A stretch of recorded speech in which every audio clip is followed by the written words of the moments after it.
नमस्कार विद्यार्थी मित्रांनो, स्वागत आहे तुमचं SKMPSC अकॅडमी या आपल्या यूट्यूब चॅनलमध्ये। आज दिनांक 7 नोव्हेंबर 2023 वार आहे मंगळवार। तुमच्यासाठी घेऊन आलो आहे संपूर्ण वृत्तपत्र विश्लेषण। तर आजच्या या ठिकाणी लोकसत्ताच्या अंकामध्ये आपण राज्यपालाविषयी माहिती घेणार आहोत। त्याचबरोबर ई-फायर वॉच प्रणाली कोठे कार्यान्वित करण्यात आली आहे याची माहिती घेऊया। छत्रपती शिवाजी महाराजांसंबंधी जी न्यूज आहे तिचाही आपण स्पर्धा परीक्षा दृष्टिकोनातून अभ्यास करणार आहोत। त्याचबरोबर सम विषम वाहन क्रमांक योजना नेमकी काय आहे आणि विलंबचित ज्याला की आपण टाइम आउट म्हणतो हा क्रिकेट मधील नवा प्रकार काय आहे याची माहिती आजच्या या लेक्चर मध्ये आपण घेणार आहोत। चला तर जी काही आजची आपली डिस्कशन आहे तिला या ठिकाणी आपण सुरुवात करूया राज्यपाल या घटकापासून। सर्वप्रथम न्यूज पाहूया। न्यूज अशी आहे, राज्यपालांनी आत्मपरीक्षण करावे अशा प्रकारची टिप्पणी सर्वोच्च न्यायालयाने केलेली आहे। या ठिकाणी नेमकं जो राज्यपाल आहे, राज्यपाला हा जो घटक आहे तो पॉलिटीच्या अंतर्गत येतो आणि त्यामध्ये आपण तो इन डिटेल मध्ये स्टडी करणार आहोत। परंतु या ठिकाणी या न्यूजला धरून राज्यपाला संदर्भात कोणता मल्टिपल चॉईस क्वेश्चन बनतो, वस्तुनिष्ठ प्रश्न बनतो तो पाहूया। प्रश्न क्रमांक 1, भारताच्या राष्ट्रपतीची इच्छा असेपर्यंत पदावर कोण राहते अशा प्रकारचा तो प्रश्न आहे, ज्यामध्ये पर्याय ए राज्यपाल, बी निवडणूक आयुक्त, सी सर्वोच्च न्यायालयाचे न्यायाधीश, डी लोकसभेचे अध्यक्ष। तर या ठिकाणी पहा, जे काही निवडणूक आयुक्त आहेत, सर्वोच्च न्यायालयाचे न्यायाधीश असतील किंवा लोकसभा अध्यक्ष असतील यांचा कार्यकाळ हा फिक्स असतो। परंतु या ठिकाणी जेव्हा राष्ट्रपतींची मर्जी होईल तेव्हा या ठिकाणी राज्यपालांना बरखास्त केले जाऊ शकते, त्यांना त्यांच्या पदावरून दूर केले जाऊ शकते। म्हणजे या ठिकाणी पहिल्या प्रश्नाचे योग्य उत्तर असेल पर्याय क्रमांक ए राज्यपाल। प्रश्न क्रमांक 2 पाहूया, राज्य सरकारांचे घटनात्मक प्रमुख कोण आहेत? तर यामध्ये पर्याय क्रमांक ए मुख्यमंत्री, बी राज्यपाल, सी अध्यक्ष, डी उच्च न्यायालयाचे न्यायाधीश। तर या ठिकाणी पहा, जी काही भारताचे संविधान आहे किंवा कॉन्स्टिट्यूशन ऑफ इंडिया आहे त्यानुसार भारताचे राष्ट्रप्रमुख म्हणून आपण या ठिकाणी राष्ट्रपती यांना पाहतो। तर या ठिकाणी राज्याचे घटनात्मक प्रमुख विचारले आहे। मग राज्याचे घटनात्मक प्रमुख या ठिकाणी राज्याचे राज्यपाल असतील, जे की केंद्र सरकारकडून नियुक्त केले जातात, जे की राष्ट्रपतीकडून नियुक्त केले जातात। चलूया पुढच्या न्यूजकडे आणि पाहूया आपला आजचा पुढचा प्रश्न। पुढची न्यूज आहे, राज्याला अजूनही ई-फायर वॉच प्रणालीची प्रतीक्षा अशा प्रकारची ती न्यूज आहे। ई-फायर वॉच प्रणाली ही जंगलामध्ये लागणारी जी काही आग आहे त्या आगीवर नियंत्रण आणण्यासंदर्भात एक प्रणाली आहे, तिची अजूनही राज्यामध्ये उपलब्ध झाली नाहीये तशा प्रकारची ती न्यूज आहे। सर्वप्रथम जो आपला प्रश्न आहे तो प्रश्न या ठिकाणी पाहूया। प्रश्न असा आहे, राज्यातील पहिली ई-फायर वॉच प्रणाली कोठे स्थापन करण्यात आली आहे अशा प्रकारचा आपला प्रश्न आहे। या प्रश्नाचे उत्तर या ठिकाणी आपण शोधण्याचा प्रयत्न करूया, चर्चा करूया ई-फायर वॉच प्रणालीची। ई-फायर वॉच प्रणाली नेमकी आहे काय? जेव्हा जंगलामध्ये आग लागते आणि त्यावेळी वन विभागाच्या संकेतस्थळावर तात्काळ ईमेल प्राप्त होतो, अशा पद्धतीची जी काही पद्धती आहे तिला आपण ई-फायर वॉच प्रणाली असे म्हणतो। म्हणजे एका पर्टिक्युलर एरियामध्ये जंगल आहे, या ठिकाणी जर आग लागली असेल तर तात्काळ मेसेज वन विभागाच्या संकेतस्थळावर म्हणजे वेबसाईटवर जातो आणि वन विभागाला माहिती होते की एका पर्टिक्युलर एरियामध्ये जंगलाला आग लागली आहे आणि त्यानंतर वन विभाग त्या संबंधी प्रतिबंधात्मक उपाय करताना या ठिकाणी आपल्याला दिसतात। जर पुढे या ठिकाणी अधिकची माहिती घ्यायची असेल तर या ठिकाणी ज्या कोणत्या भागामध्ये वणवा पेटला आहे किंवा जंगलाला आग लागली आहे त्या भागाचे नकाशात रूपांतर होते आणि त्या नकाशाचा वापर करूनही त्या ठिकाणी जंगलाची आग विझवण्यासाठी आवश्यक असणारे जे काही प्रयत्न आहेत त्यांना एक प्रकारची सहाय्यता या ठिकाणी होते। आणि तो जो मॅप आहे,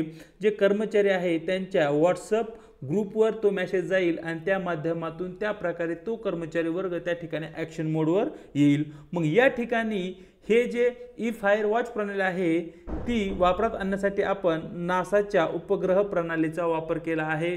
जशी आपल्याकडे इस्रो आहे अंतराळ संस्था, तशी अमेरिकेची नासा अंतराळ संस्था आहे, त्या नासा संस्थेचा उपग्रहाचा या ठिकाणी आपण वापर केला आहे। मग या ठिकाणी पुढचे जे काही प्रश्न आहेत ते प्रश्न असे, वन्य प्राण्यांसाठी राज्यात पहिला सायबर सेल तयार करणारे मेळघाट हे पहिले व्यग्र प्रकल्प आहे। म्हणजे आपल्याकडे जे राज्य आहे, राज्यामध्ये वन्य प्राण्यांसाठी राज्यातील पहिला सायबर सेल आपण मेळघाट व्यग्र प्रकल्पामध्ये स्थापन केला आहे। त्याचबरोबर मेळघाट व्यग्र प्रकल्पामध्ये राज्यातील पहिली ई फायर वॉच प्रणाली या ठिकाणी तयार करण्यात आली आहे। हा सर्वाधिक महत्त्वाचा या ठिकाणी आपल्यासाठी पॉइंट आहे, जो की तुम्हाला या ठिकाणी स्टार करायचा, ज्याला तुम्हाला IMP करायचं आहे। या ठिकाणी जो आपला प्रश्न होता तो प्रश्न पाहूया आता। राज्यातील पहिली ई फायर वॉच प्रणाली कोठे स्थापन करण्यात आली आहे? ज्यामध्ये पर्याय क्रमांक ए ताडोबा व्यग्र प्रकल्प जो की चंद्रपूर जिल्ह्यामध्ये आहे, पेंच व्यग्र प्रकल्प जो की नागपूर जिल्ह्यामध्ये आहे, सी मेळघाट व्यग्र प्रकल्प जो की अमरावती जिल्ह्यामध्ये आहे, आणि सह्याद्री व्यग्र प्रकल्प जो की कोल्हापूर आणि रत्नागिरी या 2 जिल्ह्यामध्ये आपल्याला दिसतो। तर मित्रांनो, या ठिकाणी आपलं योग्य उत्तर राहील पर्याय क्रमांक सी मेळघाट व्यग्र प्रकल्प अमरावती जिल्ह्यामध्ये जो आहे त्या ठिकाणी आपल्या राज्यातील पहिली ई फायर वॉच प्रणाली इस्टॅब्लिश केली जाणार आहे। त्याचबरोबर मेळघाट व्यग्र प्रकल्प हा राज्यातील पहिला असा व्यग्र प्रकल्प आहे ज्या ठिकाणी सायबर सेलची स्थापना करण्यात आली आहे। हे 2 पॉइंट या ठिकाणी आपल्यासाठी सर्वाधिक महत्त्वाचे आहेत, जे तुम्हाला या ठिकाणी नोट डाऊन करून घ्यायचे आहेत। चलो या पुढच्या न्यूजकडे। न्यूज अशी आहे, सीमेवर शिवरायांच्या पुतळ्याचे आज अनावरण, अशा प्रकारची ती न्यूज आहे। त्या संबंधित जो काही आपला प्रश्न आहे तो प्रश्न या ठिकाणी पाहूया। अलीकडेच छत्रपती शिवाजी महाराजांचा पुतळा कोणत्या देशाच्या सीमेनजीक स्थापन करण्यात आला आहे? या प्रश्नाचं उत्तर या ठिकाणी आपण शोधण्याचा प्रयत्न करूया। चर्चा करूया छत्रपती शिवाजी महाराजांच्या अश्वरूढ पुतळ्याची। कोठे स्थापन करण्यात आला आहे? तर काश्मीरमधील जो काही कुपवाडा नावाचा जिल्हा आहे, या जिल्ह्यात भारत आणि पाकिस्तान या सीमेच्या जवळ या ठिकाणी छत्रपती शिवाजी महाराजांचा अश्वरूढ म्हणजे घोड्यावर बसलेला शिवाजी महाराज जो काय पुतळा आहे तो या ठिकाणी निर्माण केला आहे।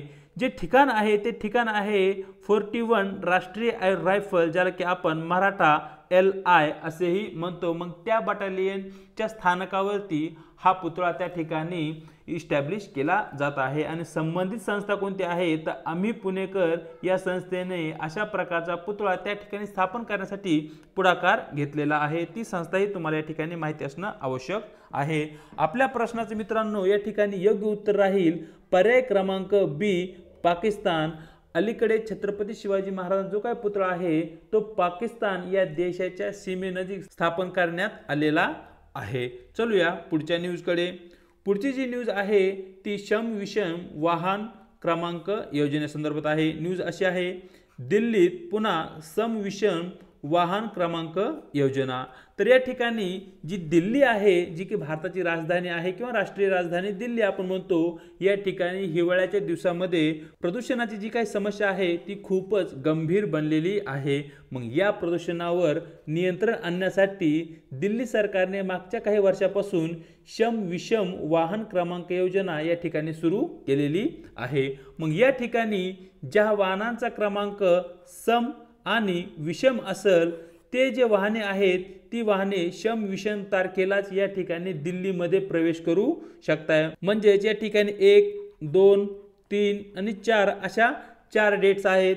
यामध्ये 1 हा विषम आकडा आहे, 2 हा सम आहे, 3 हा विषम आहे आणि 4 या ठिकाणी सम आहे। मग या ठिकाणी ठराविक वाहनांना या विषम तारखेला दिल्लीमध्ये एंट्री असेल, ठराविक वाहनांना सम तारखेला या दिल्लीमध्ये एंट्री असेल, अशा प्रकारची ती योजना आहे ज्याच्या माध्यमातून जे काही वाढणारे प्रदूषण आहे वाहनांच्या माध्यमातून ते कंट्रोल करता येईल। तशा प्रकारचा कायास या ठिकाणी दिल्ली सरकारने बांधलेला आहे। त्यासंबंधी जो काही आपली न्यूज आहे ती न्यूज या ठिकाणी पाहूया। अलीकडे चर्चेत असणारी सम विषम वाहन क्रमांक योजना कोणत्या शहरात सुरू करण्यात आली आहे? प्रश्न साधा सरळ आहे। या ठिकाणी पर्याय ए मुंबई, पर्याय क्रमांक बी पुणे, सी कोलकाता, डी दिल्ली। तर मित्रांनो या ठिकाणी आपले योग्य उत्तर राहील पर्याय क्रमांक डी दिल्ली या ठिकाणी शम विषम वाहन क्रमांक योजना सुरू करण्यात आलेली आहे। चलूया पुढच्या आणि आजच्या शेवटच्या न्यूजकडे, जी की क्रीडा क्षेत्रामधून आहे। न्यूज आहे टाइम आउट संदर्भात। न्यूज अशी आहे, अँजेलो मॅथ्यूज विलंब चित। तर या ठिकाणी पहा विलंबचित हा एक नवीन नियम मागच्या बऱ्याच दिवसापासून क्रिकेटमध्ये आलेला आहे। त्या विलंबचित किंवा टाइम आउट नियमाविषयी अगोदर आपल्याला माहिती असणं आवश्यक आहे। नेमका नियम काय आहे तो नियम या ठिकाणी पाहूया। हा जो नियम आहे तो आंतरराष्ट्रीय क्रिकेट परिषदेने म्हणजेच ICC ने या ठिकाणी एक दिवसीय क्रिकेट विश्वचषक स्पर्धा 2023 साठी तो लागू केला आहे। या नियमानुसार जर एखादा फलंदाज बाद झाल्यानंतर किंवा कोणत्याही कारणाने त्याने जर मैदान सोडले असेल, जसे की मग तो रिटायर हर्ट झाला असेल, त्यावेळी जो काही नवीन फलंदाज येणार आहे त्याने येत्या 2 मिनिटांमध्ये नवीन चेंडूला फेस केलं पाहिजे। त्याने नवीन चेंडू खेळण्यासाठी तो पूर्णपणे तयार असला पाहिजे। त्या 2 मिनिटांमध्ये तो जर फलंदाज चेंडू खेळण्यासाठी तयार नसेल तर त्या ठिकाणी त्याला टाइम आउट, ज्याला की आपण विलंबचित म्हणतो, या नियमाअंतर्गत त्याला आउट दिलं जाईल, म्हणजे तो खेळाडू त्या ठिकाणी बाद घोषित केला जाईल। मग या ठिकाणी जो काही बळी आहे तो कोणत्याही गोलंदाजाच्या खात्यावर जमा होणार नाही। त्याचबरोबर कसोटी क्रिकेट आणि T20 क्रिकेटमध्ये म्हणजे 20-20 ओव्हरचा जो काही सामना असतो त्यामध्येही हा नियम लागू आहे। कसोटी क्रिकेटमध्ये नवीन फलंदाजाने 3 मिनिटांमध्ये या ठिकाणी नवीन चेंडूला फेस करणं आवश्यक असतं आणि जे काही T20 क्रिकेट आहे त्या ठिकाणी जो वेळ आहे तो 1.5 मिनिटाचा या ठिकाणी देण्यात आलेला आहे। तर या ठिकाणी पहा, जो काही विलंबचित आहे किंवा टाइम आउट आहे, विलंबचित टाइम आउट होणारा पहिला फलंदाज श्रीलंका संघाचा एंजेलो मॅथ्यूज हा ठरला आहे। दिनांक 6 नोव्हेंबर रोजी झालेल्या श्रीलंका आणि बांगलादेश सामन्यादरम्यान हा या ठिकाणी एंजेलो मॅथ्यूज हा टाइम आउट होणारा एक दिवसीय क्रिकेट सामन्यातील पहिला फलंदाज ठरला आहे। हा जो पॉइंट आहे तो तुम्हाला माहिती असणं आवश्यक आहे। तर या ठिकाणी जो आपला प्रश्न आहे तो प्रश्न अशा प्रकारचा बनू शकतो, आंतरराष्ट्रीय एक दिवसीय क्रिकेट सामन्यात विलंबचित, ज्याला की आपण टाइम आउट म्हणतो, होणारा पहिला फलंदाज कोणता? तर या ठिकाणी पर्याय Virat Kohli A, B David Warner, C Rohit Sharma, D Angelo Mathews. तर मित्रांनो या ठिकाणी आपले योग्य उत्तर राहील पर्याय क्रमांक D एंजेलो मॅथ्यूज। तर अशा प्रकारे मित्रांनो दिनांक 7 नोव्हेंबरचे जे काही महत्त्वपूर्ण लोकसत्तातील आपल्या न्यूज होत्या, ज्या की स्पर्धा परीक्षा दृष्टिकोनातून त्यांचा अभ्यास करणं महत्त्वाचं होतं, त्यांचा अभ्यास आपण वस्तुनिष्ठ प्रश्नांच्या माध्यमातून या ठिकाणी केलेला आहे। व्हिडिओ जर तुम्हाला आवडला असेल तर व्हिडिओ लाईक करायचे, व्हिडिओ संबंधी तुम्हाला काय वाटतं हे कमेंट बॉक्समध्ये कळवायचे, आपल्या व्हिडिओला आपल्या मित्रांसोबत आणि जे काही विद्यार्थी स्पर्धा परीक्षेची तयारी करत आहेत त्या विद्यार्थ्यांसोबत शेअर करायचे आणि त्याचबरोबर आम्हाला प्रोत्साहन म्हणून या ठिकाणी आपल्या यूट्यूब चॅनलला सबस्क्राईबही करायचं आहे। व्हिडिओच्या डिस्क्रिप्शन बॉक्समध्ये आपल्या टेलिग्राम चॅनलची लिंक देण्यात आली आहे, त्या ठिकाणी आपले टेलिग्राम चॅनल तुम्ही जॉईन करू शकताय, ज्याच्या माध्यमातून नवनवीन अपडेट तुम्हाला भेटत राहतील आणि आपल्या व्हिडिओच्या ज्या काही लिंक्स आहेत त्याही तुम्हाला त्या ठिकाणी भेटून जातील। आज इथेच थांबत आहोत, भेटूया एका नवीन व्हिडिओ सोबत।